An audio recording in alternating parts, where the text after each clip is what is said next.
पंढरपूर पासून अगदी जवळ पंढरपूर ते जुना कासेगाव रस्त्यावर लोटस स्कूल नजीक सागर डेव्हलपर्सच्या माध्यमातून आम्ही घेऊन आलो आहोत ओपन प्लॉटचा भव्य प्रकल्प शिवनगरी। शिवनगरी या ठिकाणी उपलब्ध आहेत अगदी 1 गुंठ्यापासूनचे प्लॉट। यामध्ये अंतर्गत 30 फुटी रस्ते, रस्त्याच्या दोन्ही बाजूला झाडे, पुरेशा प्रकाश व्यवस्थेसाठी स्ट्रीट लाईटची सोय, स्वतंत्र पाण्याचे नळ कनेक्शन, संपूर्ण प्लॉटिंग क्षेत्राला compound, children park, open space, walking track, open gym, तसेच वृद्धांना बसण्यासाठी बाकडे। तर मग सर्व सोयींनी युक्त जुना कासेगाव रस्त्यावरील शिवनगरी येथे प्लॉट बुकिंग साठी आजच संपर्क करा। साईटचा पत्ता लोटस स्कूल पाठीमागे जुना Kasegaon road Pandharpur. Mobile number 7218 74 31 31 7218 17 12 21।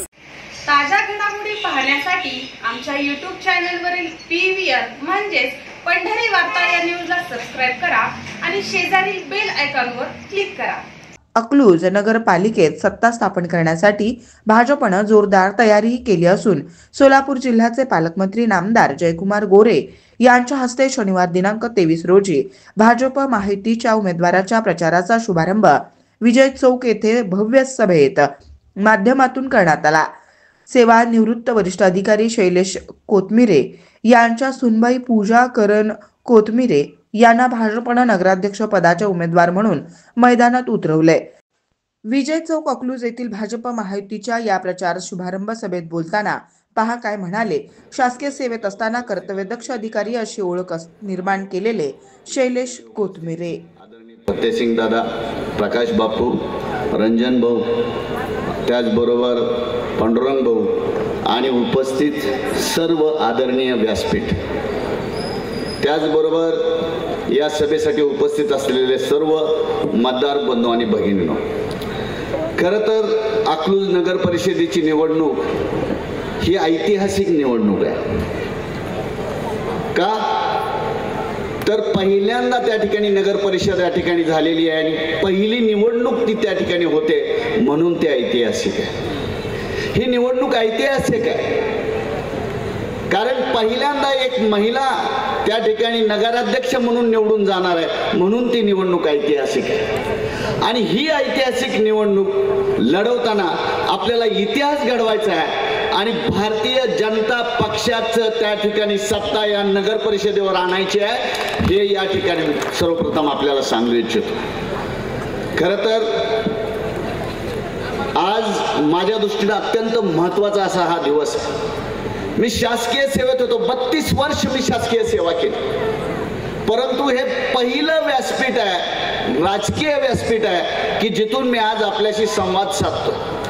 माझ्या दृष्टीने एक अभिमानाची गोष्ट आहे की आज माझं हे पहिलं राजकीय जे भाषण आहे हे माझ्या चौकात की या विजय चौकातलाच मी या ठिकाणी इथंच मी जन्मलो, इथंच घडलो, इथंच वाढलो, या चौकाने मला संस्कार दिले, त्या चौकातच आज मला भाषणाची संधी मिळते। मला वाटतं तशी संधी सगळ्याला मिळते अशी नाही म्हणून मला त्याचा फार अभिमान आहे। मित्रहो, एक गोष्ट मी या ठिकाणी सांगेन, काय वैभव होतं या चौकाचं, या चौकाची काय श्रीमंती होती। या अकलूज शहरामध्ये एक ऐतिहासिक असा हा चौक, ज्या चौकामध्ये ऐतिहासिक चौकामध्ये या अकलूज शहराची सामाजिक राजकीय जडणघडण याबाबत जे काही विचार मंथन झालंय त्या विचार मंथन या चौकात झालेलं आहे हे मी आपल्याला सांगायची काही गरज नाही।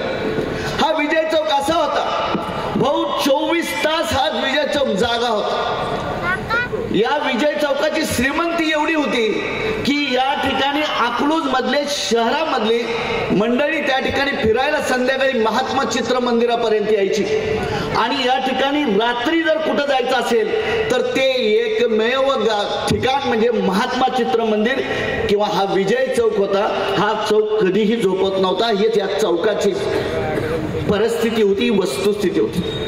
पण काय परिस्थिती झाली आता, आज 7 वाजले तर विजय चौकापासून अगदी काजी गल्लीपर्यंत किंवा विजय चौकापासून इकडे रामायण गल्लीपर्यंत अगदी आपली शिवापूर पेठ व्यापार पेठ आहे, या कुत्र्या म्हणजे या रस्त्यावर एक माणूस सुद्धा त्या ठिकाणी दिसत नाही। 7 नंतर कुत्र्यांचं साम्राज्य आहे या ठिकाणी। काय झालं, काय ही वेळ आली, ही वेळ आली त्याचं कारण आहे की या ठिकाणी भाऊ आपण जिथं बसलोय हा सगळा चौक आहे, हा सगळा पाठीमागचा भाग आहे, इथं बाजार तळ होता. अकलूज मध्ये बाजार तळ होता. उजव्या हाताला या ठिकाणी ओटा होता, मोठे मोठे ओटे होते, प्रचंड मोठी जागा होती बाजाराची. पण एक दिवस निर्णय झाला आणि हा बाजार तळ शहराच्या बाहेर नेला. त्याचबरोबर दुसरा एक त्या ठिकाणी निर्णय झाला. गावामध्ये त्या ठिकाणी एसटी स्टँड होत.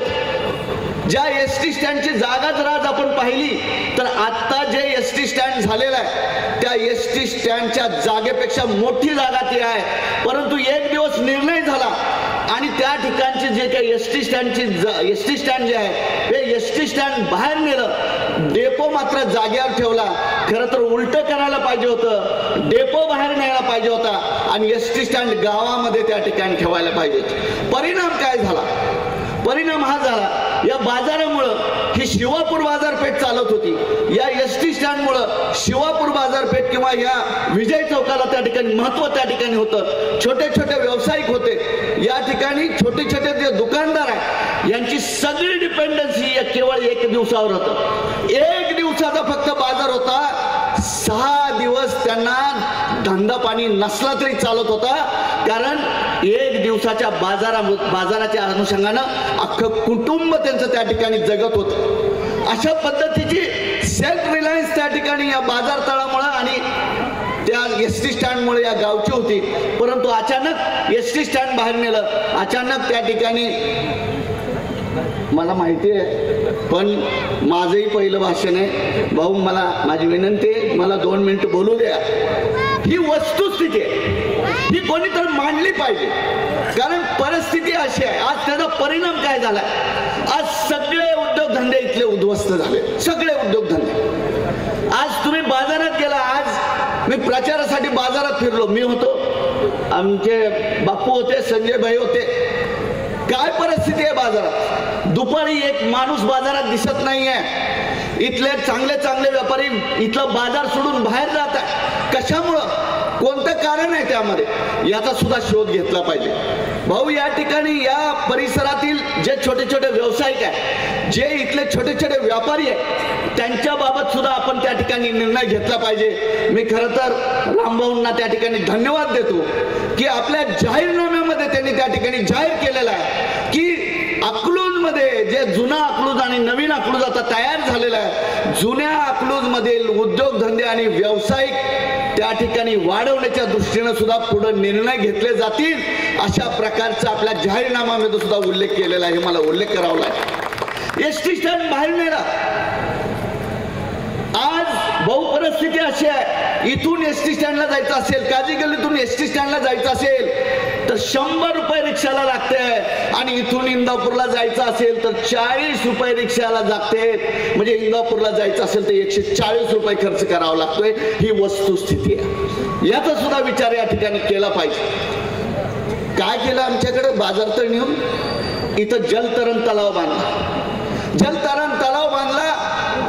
25 लाख लिटर पाणी त्या ठिकाणी लागतंय. ऑलिम्पिक साईजचा 50 बाय 25 मीटरचा तो त्या ठिकाणी जलतरण तलाव आहे. पण आमच्याकडं त्याची जी खोली आहे ही साधारणतः सर्वसाधारणपणे 2 मीटर खोली ही ऑलिम्पिक साईजची आहे. पण आमच्याकडे त्याच्याबरोबर डायव्हिंग सुद्धा त्या ठिकाणी घेतलं आणि जवळजवळ त्याची खोली घेतली ती 6 मीटर घेतली.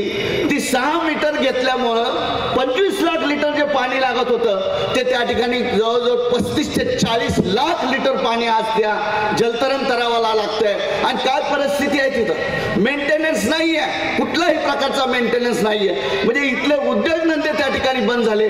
जलतरण तलाव केला पण त्याचा मेंटेनन्स नाहीये. हा जलतरण तलाव बाहेर त्या ठिकाणी नेला असता तर खूप चांगल्या पद्धतीने सगळ्या गोष्टी झाल्या असत्या. परंतु जे आहे ती वस्तुस्थिती आहे. परंतु ही सगळी गोष्ट विचारात घेत असताना मला या ठिकाणी एक गोष्ट निश्चितपणे या ठिकाणी सांगायचं की इथली जी सर्वसामान्य त्या ठिकाणी जनता आहे, सर्वसामान्य नागरिक आहे की जे जुन्या अकलूज मध्ये आहेत, त्यांचाही विचार भारतीय जनता पक्ष यापुढे करणार आहे. जुना अकलूज आहे, त्याचं जे वैभव आहे हे वैभव परत त्या ठिकाणी आलं पाहिजे या दृष्टीने सुद्धा भारतीय जनता पार्टी त्या ठिकाणी प्रयत्न करणार आहे. हे सुद्धा मला या ठिकाणी सांगायचं. काय परिस्थिती आहे? खरं तर आता सर्व वक्त्यांनी त्या ठिकाणी वेगवेगळे मुद्दे त्या ठिकाणी सांगितले की त्यांनी सांगितलं की पाण्याची अवस्था काय, रस्त्याची अवस्था काय, कचरा व्यवस्थापन काय परिस्थिती आहे, आरोग्याची सर्वसामान्यांच्या आरोग्याची स्थिती काय, या सगळ्या गोष्टी करत असताना याबाबत खऱ्या अर्थानं जर विकास होणार असेल